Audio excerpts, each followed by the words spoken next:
complete compensatory pause, by which we mean the R wave, the RR interval which includes the premature beat will be less than twice of the basic sinus beat. Ventricular premature beats will have white QRS premature beats, and the white QRS premature beats will have a complete compensatory pause. The RR interval which includes the premature beat will be exactly twice of the basic sinus interval. Once you decide it is a ventricular premature beat, through variety of changes in the VPD, you decide whether it is malignant or benign. The benign VPDs are left alone, reassuring the patient and removing certain things which can precipitate VPDs like coffee, cigarettes, and mental stress and so on, which eliminate the VPDs. And of course, if it is malignant, you give appropriate treatment.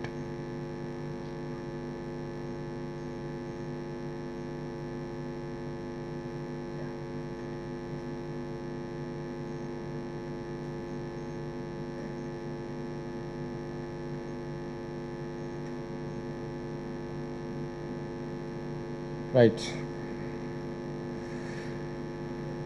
Criteria of normal sinus rhythm includes all except P wave upright in AVR, P wave upright in L1, constant RR interval, heart rate between 60 to 100 per minute.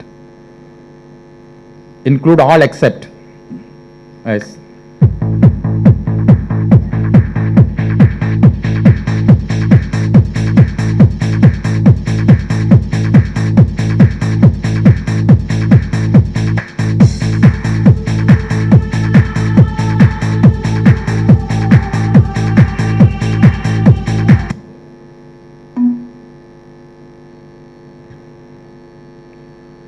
Excellent. 98. So P wave upright. Here I want to tell you the ECG signs of dextrocardia. So whenever in a normal sinus rhythm, when your heart is on the left and your sinus rhythm is on the right, the P wave direction is going to go away from AVR. So it is going towards L1 and it is going away from AVR. So that's what. When the heart is on the right side, your sinus rhythm is going to be on the left side. When the heart is on the left side, sinus rhythm is on the right side. When the heart is on the right side, your sinus node is to be on the left side. Then what happens is your sinus node is here, your heart is here. The sinus impulse will travel like this. So that means it is going to come towards AVR and it is going to come away from your L1. So whenever the L1 has got P wave inversion, AVR is upright. That means the activation is happening from left to right, going away from L1 and going towards AVR. So this is where you are supposed to suspect dextrocardia. But sometimes your technicians will produce dextrocardia. Our technicians will produce dextrocardia, infarction, everything, bradycardia, bundle branch blocks, everything they will produce. That may be careful. So how they produce tachycardia is by changing the limb leads. Instead of tying the left limb lead to the left limb, they will tie the left limb lead to the right limb and right limb lead to the left limb. So when you do that, even though your heart is on the left side, you will have this sign. The P wave is inverted in L1 because the right arm lead has come to the left and left arm lead has come to the right. So although your heart is on the left, your P wave will be inverted in L1 and upright in AVR. So how to decide whether it is technical dextrocardia or a true dextrocardia? Look at the chest leads. So when you have this sign, P wave is inverted in L1 and upright in AVR, look at the chest leads. In a normal heart, the chest leads will have progression from V1 to V6. V1 will be negative, V5, V6 will be positive because your left ventricle is here. Whereas in a dextrocardia, when you take the ECG from V1 to V6, your heart is not there. So V1 to V6, you will not have progression. You will have V1 to V6, you will have only the negative complex because heart is here. So this sign is associated with the V1 to V6, all complexes negative. There is no progression of R wave. It is a true dextrocardia. Whereas when this sign of L1 inversion and the positive AVR is associated with the normal progression of R wave in V1 to V6, it is technician error. It is a technical dextrocardia. So when you have the P wave inversion and AVR positive, you must look for the chest leads. Normal progression of R wave in chest leads is a technical dextrocardia or the technician induced problem. Whereas non-progression of R wave V1 to V6 in the presence of inverted P in L1 and upright P in AVR is a true dextrocardia.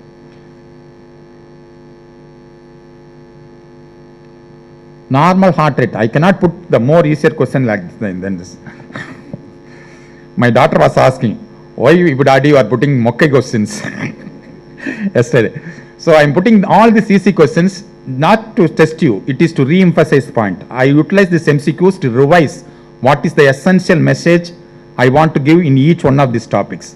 So whether to remember or not, remember these 5 questions in each, answers to these 5 questions in each one of the topics is the main important messages from each one of the topics. That's why it's all very easy, but I want to re-emphasize these points so that you will not forget. So my heart rate is between 60 to 100, 70 to 100, 70 to 100 and 50 to 90, yes. And I am also trying to get to 100% by putting the easiest questions.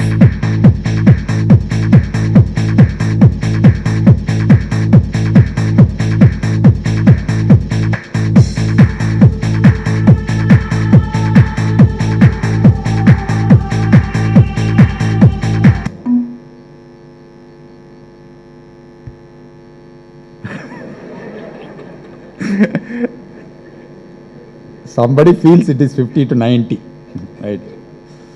Okay, we are coming close.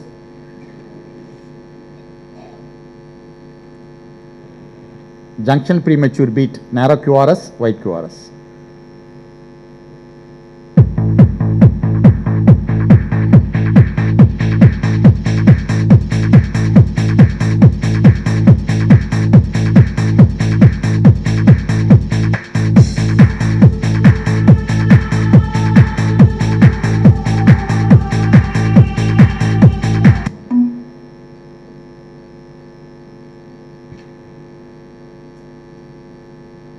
Junctional premature beat is a supraventricular premature beat. The traveling pathway is the same as a sinus beat, so it will have a narrow QRS. VPDs usually have complete compensatory pause. True, false?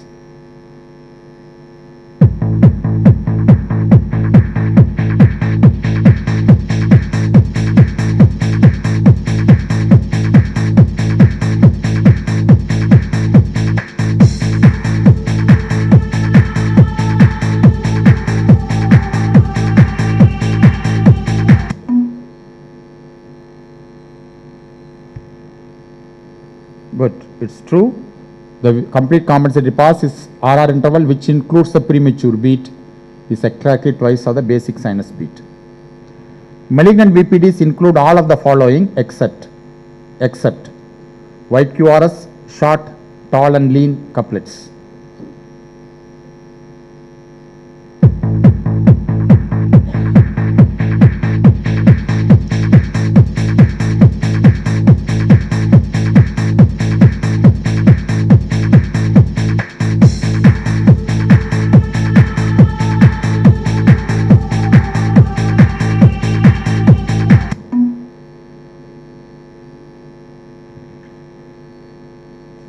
Still 99.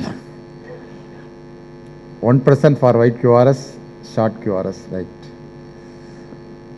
I think we can take 99 as 100, isn't it? This VPD is benign malignant. There are certain VPDs there. There are certain VPDs there. There are certain things are there. So you decide whether this VPDs. So single, you can see the single lead there. Single lead there. So decide whether this VPD is malignant or benign. So see this lead 2. So in all arrhythmias, you are supposed to have a single lead which is recorded for a long time. So what we call it as a rhythm strip. Many of your computer CCGs will have the last lead which is continuously recorded, because other leads you record only 3 or 4 complexes, whereas a single lead will record many complexes, so that you can diagnose, when long leads are there, you can diagnose what arrhythmia this is. So that's why you require a rhythm strip in diagnosis of arrhythmias. Yes.